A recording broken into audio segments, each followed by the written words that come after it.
हाल ही में उत्तर प्रदेश के प्रयागराज में संपन्न हुए महाकुंभ 2025 में कई रिकॉर्ड बने, जहां 45 दिनों में लगभग 66 करोड़ से ज्यादा लोगों ने आस्था की पवित्र डुबकी लगाई, तो कई लोगों को महाकुंभ में रोजगार भी मिला।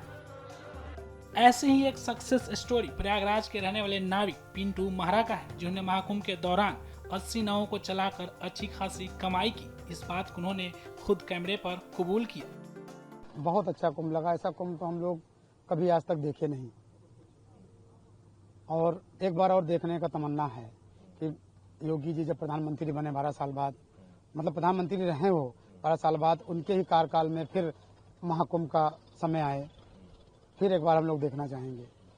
जी, इस कुंभ का आपके प्रति क्या योगदान रहा, क्या आपने इसमें अनुभव लिया, क्या पाया इस कुंभ से आपने? हमने बहुत कुछ पाया, पैसा भी पाया और आशीर्वाद भी लोगों का पाया, और हमको जो लगा भाई अच्छा काम भी करना, लोगों को नहलाना, कम पैसों में नहलाना, फ्री में नहलाना, गरीबों को नहलाना, अमीरों को नहलाना, विकलांग लोग को नहलाना, ये एक अच्छा कार्य होता है जो हमने किया। पैसा भी कमाया हमने, हमारे पूरे खानदान में सभी लोगों ने पैसा कमाया, हमारे पूरे जितने भी निषाद समाज है सब ने पैसा कमाया।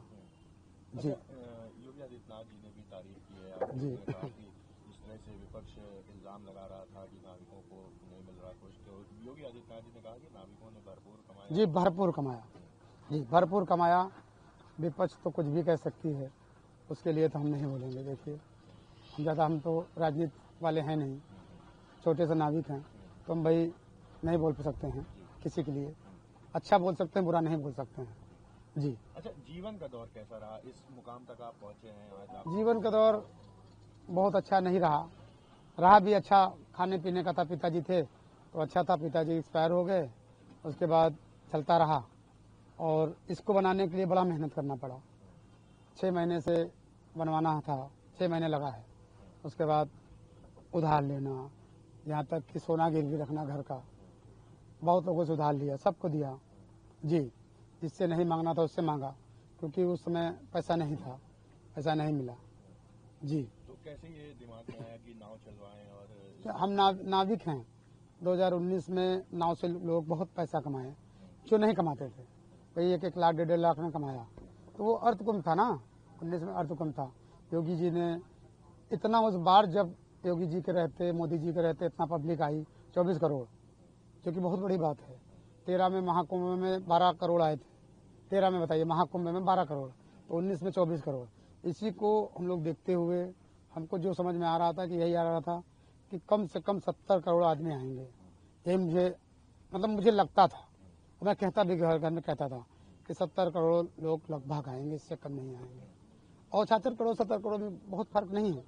जी, तो कैसे घर वालों ने साथ दिया इतनी नाव बनवा, क्योंकि पैसा भी बहुत? घर वालों ने साथ दिया, लेकिन घर वालों ने कहा कि बेटा, माताजी ने, भाई ने, घर में कि ये घाटा हो जाएगा तो कैसे करोगे? तुमको घाटा हो जाएगा, देखेंगे, घाटा हो जाएगा, जो पैसा कमाए रहेंगे तो देंगे और नाव बेच देंगे, करेंगे कुछ ना कुछ तो करेंगे ही। लेकिन ऐसा हुआ नहीं, और मौनी अमावस्या के बाद ऐसा दौर आया कि आप सोचिए कि लक्ष्मी माता कृपा वर्षा प्रयागराज में, और धन वर्षा हुआ, ये सच है, और सिर्फ योगी जी, मोदी जी का ही देन है। क्योंकि ये इस तरह कुंभ नहीं बनाते, इस तरह कुंभ, डिजिटल कुंभ न बनाते, इतना अच्छा ना करते तो कौन आता? सब डर रहे थे कि आतंकवादी ब्लास्ट होगा, दुनिया भर के लोग मरेंगे।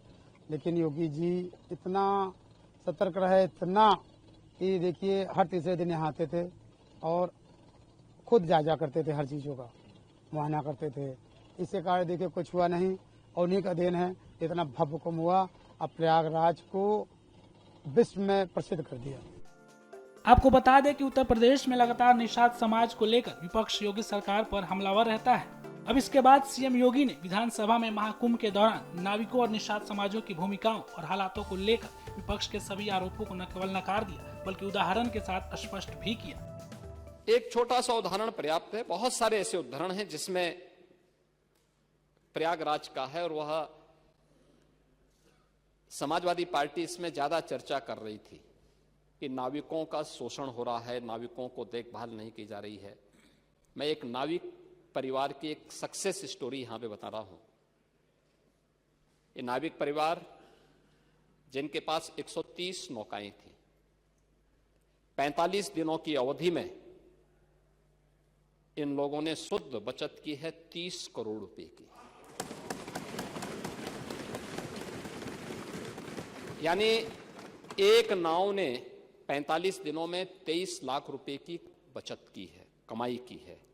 प्रतिदिन की अगर आप उनकी बचत देखेंगे तो यह लगभग 50 से लेके 52,000 पर डे की उनकी इनकम थी एक नाव की।